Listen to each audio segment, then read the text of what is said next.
반갑습니다. 황성수입니다. 오늘은 미래기술 투자 확대로 장기 성장 가능성이 높아지고 있는 자동차 산업의 탐방 정보를 전해드리겠습니다. 2023년 올해 글로벌 자동차 판매는 우려 대비 견조할 것으로 예상됩니다.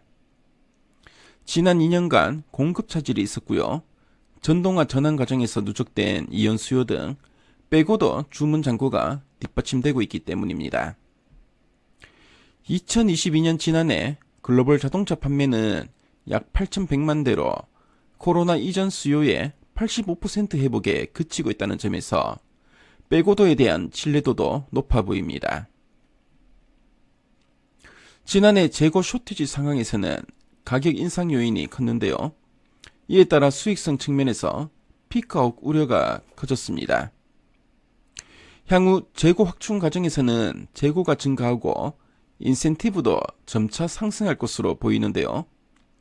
다만 이는 피크아웃이 아닌 정상화 과정이라고 할 수 있습니다. 재고 규모나 인센티브 수준 등이 코로나 이전으로 되돌아가지는 않을 것으로 보여지는데요. 따라서 실적 가시성은 생산 회복 과정에서 가동률 개선 효과에 힘입어 양호할 것으로 예상됩니다. 전기차 전용 플랫폼 eGMP의 성공적인 도입 등 제품 경쟁력 개선에 힘입어 글로벌 시장 내에서 현대차 그룹 브랜드 경쟁력이 개선되고 있습니다. 글로벌 미디어의 주요 차종에 대한 호평이 이어지고 있고요.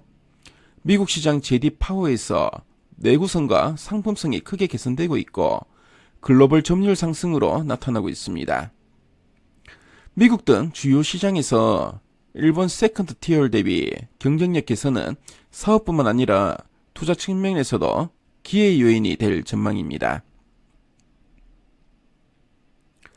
최근 현대차 그룹 수익성 판매 믹스 개선은 외부적인 영향 요인에 의한 결과라기보다는 제품 경쟁력 개선이라는 내부적인 펀더멘털 변화에 기인한 결과로 볼 수 있습니다.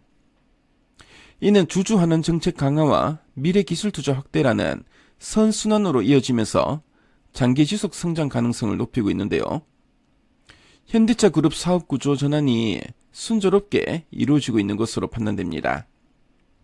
일본 세컨드 티어 대비 브랜드 경쟁력 개선으로 중장기 기회 요인인 아태 지역에서의 미래 사업 기회와 중장기 밸류에이션 상승이 클 것으로 보여집니다.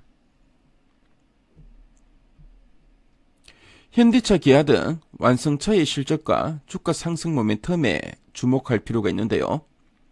올해 재고 확충 과정에서의 생산 모멘텀 강화는 자동차 부품 기업의 외형 성장과 수익성 개선에도 크게 기여할 것으로 전망됩니다.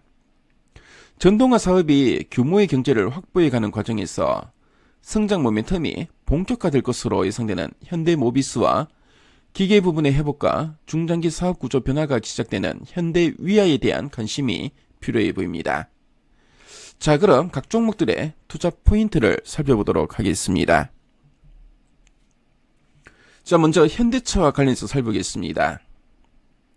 매크로 불확실성 우려가 존재하지만 제품 경쟁력에서는 실적 전망 신뢰도를 높일 수 있는 요인이라고 볼 수 있습니다. 뉴노멀이 확인되는 과정에서 주가 할인 요인이 완화될 전망인데요. 매크로에 대한 시장 우려와 자신감 있는 현대차의 사업 계획 간의 갭이 2023년 올해 주가 상승의 잠재력으로 보여집니다. 다음으로 기아는 EV9 출시 등 전기차 라인업 확대와 미국 시장에서의 제품력 향상에 따른 실적 개선과 브랜드 위상 강화가 기대됩니다. 현금 흐름 개선이 중장기 주주환원 정책 강화로 이어지고 있다는 점도 긍정적으로 보여집니다. 현대모비스와 관련해서 살펴보면 올해 현대차 그룹의 글로벌 생산은 2019년 수준을 넘어설 것으로 예상됩니다. 내연기관 가동률 회복과 전동화 사업 확대 지속 등으로 지난 2년 대비 효율성이 개선될 전망인데요. eGMP 라인업 확대에 따라 현대모비스 전동화 사업의 성장 잠재력이 부각될 수 있을 것으로 기대됩니다. 마지막으로 현대위아와 관련해서 살펴보겠습니다. 올 2분기 현대차 그룹 전기차에 대한 냉각수 모듈 공급이 본격화될 예정인데요. 아직 사업 초기 단계로 매출 규모는 미미하지만 현재 내연기관 중심의 사업 구조 변화가 시작된다는 점에서 의미를 부여할 수 있습니다. 올해는 실적 성장보다는 특수 사업인 방산과 현대차 그룹 미국 공장 투자 등에 따른 수주 확대 가능성으로 향후 성장 잠재력 확충이 기대됩니다.